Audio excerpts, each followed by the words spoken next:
On Death by Emil Cioran. There are questions which, once approached, either isolate you or kill you outright. Afterward, you have nothing more to lose. From then on, your erstwhile serious pursuits, your spiritual quest for more varied forms of life, your limitless longing for inaccessible things, your elevated frustration with the limits of empiricism, all become simple manifestations for an excessively exuberant sensibility, lacking the profound seriousness which characterizes the man who has penetrated the realm of dangerous mysteries. I'm not talking here of the spiritual calm and empty solemnity of so-called serious people, but a mad tension that puts every moment of your life on the plane of eternity. This profound seriousness cannot be achieved by confronting purely formal problems, no matter how difficult, because they are generated exclusively by our intelligence, not by the total organic structure of our being. Only the organic and existential thinker is capable of this kind of seriousness, because truth for him is alive, born from inner agony and organic disorder, rather than useless speculation. Out of the shadow of the abstract man, who thinks for the pleasure of thinking, emerges the organic man, who thinks because of a vital imbalance, who is beyond science and art. I like thought which preserves a whiff of flesh and blood, and I prefer 1,000 times an idea arising from sexual tension or nervous depression to an empty abstraction. Haven't people learned yet that the time of superficial intellectual games is over, that agony is infinitely more important than syllogism, that a cry of despair is more revealing than the most subtle thought, and that tears always have deeper roots than smiles? Why don't we want to acknowledge the exclusive value of live truths, of truths born in us and revealing a reality proper only to us? Why don't we want to accept that one can entertain lively meditations on death, the most dangerous issue existing? Death is not something from outside, ontologically different from life, because there is no death independent of life. To step into death does not mean, as commonly believed, especially by Christians, to draw one's last breath and to pass into a region qualitatively different from life. It means, rather, to discover in the course of life the way towards death, and to find in life's vital signs the imminent abyss of death. For Christianity and other metaphysical beliefs in immortality, the passing into death is a triumph, an opening towards other regions metaphysically different from life. Contrary to such visions, the true sense of agony seems to me to lie in the revelation of death's imminence in life. But why is the experience of agony so rare? Can it be that our hypothesis is entirely false, and that sketching a metaphysics of death is possible only by accepting death's transcendental nature? Healthy, normal, mediocre people cannot experience either agony or death. They live as if life had a definitive character. It is an integral part of normal people's superficial equilibrium to take life as absolutely independent from death, and to objectify death as a reality transcending life. That's why they perceive death as coming from the outside, not as an inner fatality of life itself. One of the greatest delusions of the average man is to forget that life is death's prisoner. Metaphysical revelations begin only when one's superficial equilibrium starts to totter and a painful struggle is substituted for naive spontaneity.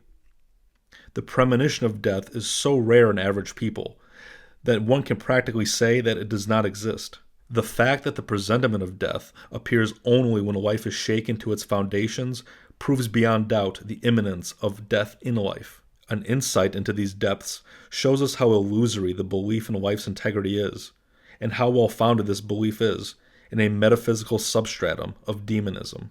If death is imminent in life, why does awareness of death make living impossible? The average man is not troubled by this awareness, because the process of passing into death happens simply through diminution of vital intensity. For such a man, there is only the agony of the last hour, not the long-lasting agony related to the very premise of life. From a grave perspective, every step in life is a step into death, and memory is only the sign of nothingness. The average man, deprived of metaphysical understanding, does not have this consciousness of progressive advance into death, though neither he nor anyone else can escape its inexorable destiny. But when consciousness becomes independent of life, the revelation of death becomes so strong that its presence destroys all naivete, all joyful enthusiasm, and all natural voluptuousness. To have the consciousness of death is something perverse and extremely corrupt.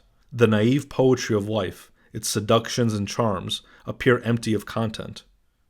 Equally empty are man's finalizing projects and his theological illusions. To see how death spreads over this world, how it kills a tree, and how it penetrates dreams, how it withers a flower or a civilization, how it gnaws on the individual and on culture like a destructive blight, means to be beyond tears and regrets, beyond system and form.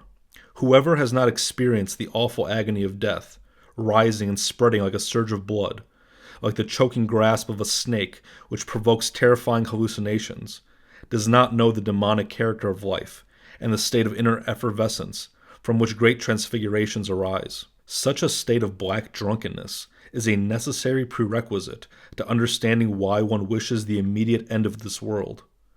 It's not the luminous drunkenness of ecstasy, in which paradisal visions conquer you with their splendor, and you may rise to a purity that sublimates into immateriality, but a mad, dangerous, ruinous, and tormented black drunkenness, in which death appears with the awful seduction of nightmarish snake eyes.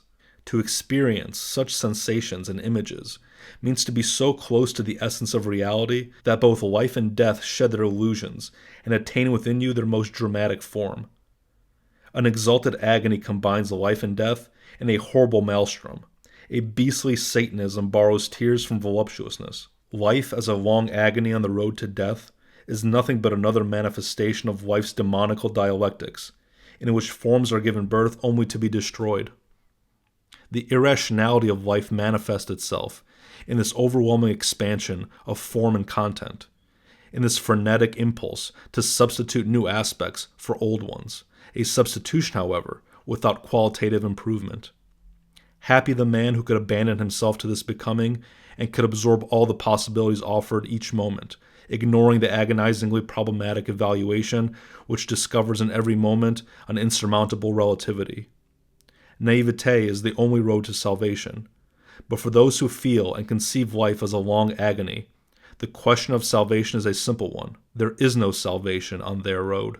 The revelation of death's imminence in life occurs during illnesses and long depressive states. There are, of course, other ways, but they are accidental and individual, and do not have the same potential for revelation as illness or depression. If illnesses have a philosophical mission in the world, then it can only be to prove how illusory is the feeling of life's eternity and how fragile its illusion of finality.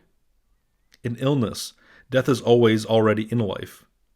Genuine ailment links us to the metaphysical realities which the healthy average man cannot understand.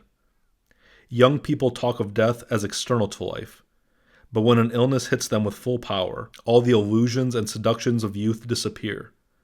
In this world, the only genuine agonies are those sprung from illness. All others bear the fatal mark of bookishness. Only those who truly suffer are capable of genuine content and infinite seriousness. The others are born to harmony, love, dance, and gracefulness.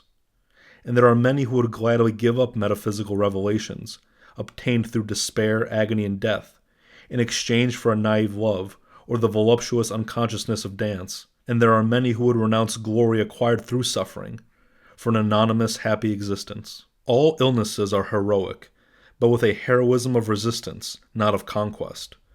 The heroism of illness defends life's lost redoubts.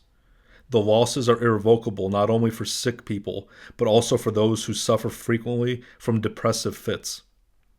This explains why current psychological interpretations find no adequate justification for the fear of death common in some types of depression. The structure of depressive states holds the key to their fundamental understanding. These states, in which separation from the world steadily and painfully increases, bring man closer to his inner reality and cause him to discover death in his own subjectivity.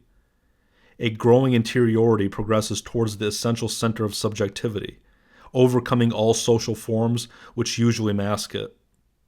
Once beyond this center, progressive interiority discovers the region where life mingles with death, where man has not yet detached himself from the primary sources of existence, where the demonic rhythm of life works with a complete irrationality. In cases of depression, the awareness of death's imminence in life creates an atmosphere of constant dissatisfaction and restlessness that can never be appeased.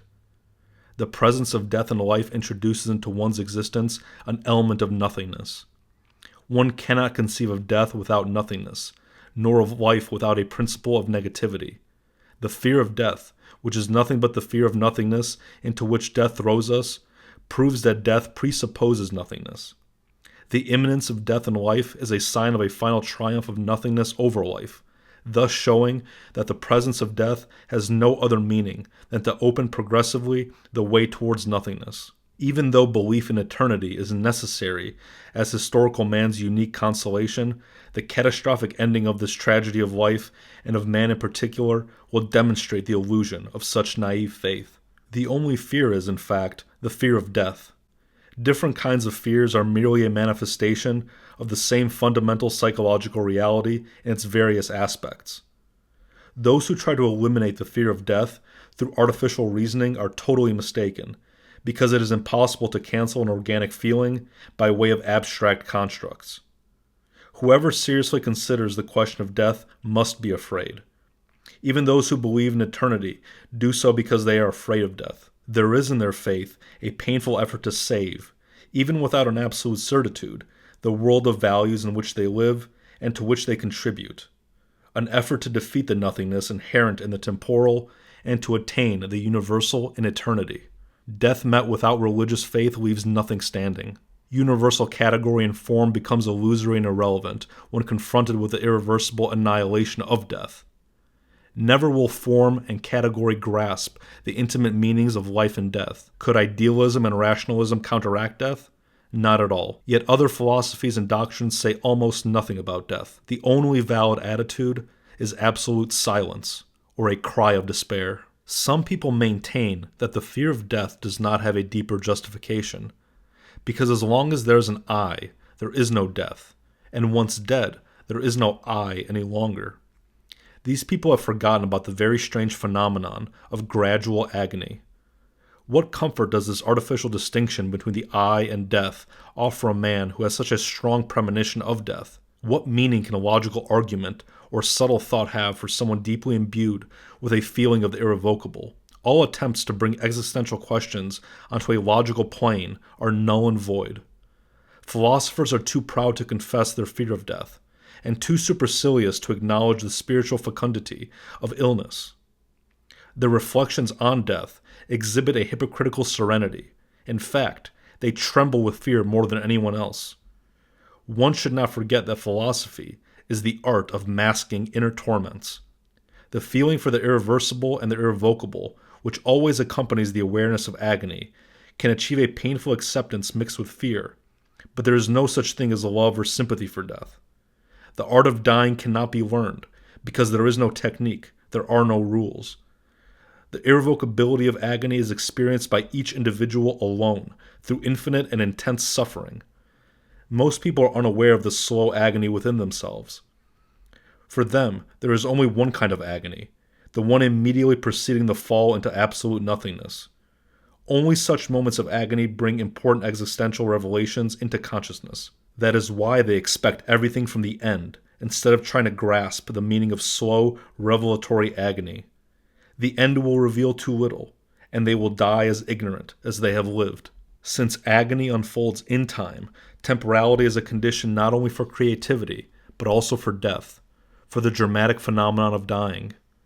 The demonic character of time, in which both life and death, creation and destruction evolve without convergence towards a transcendental plane, is thus made manifest. The feeling of the irrevocable, which appears as an ineluctable necessity going against the grain of our innermost tendencies, is conceivable only because of time's demonism.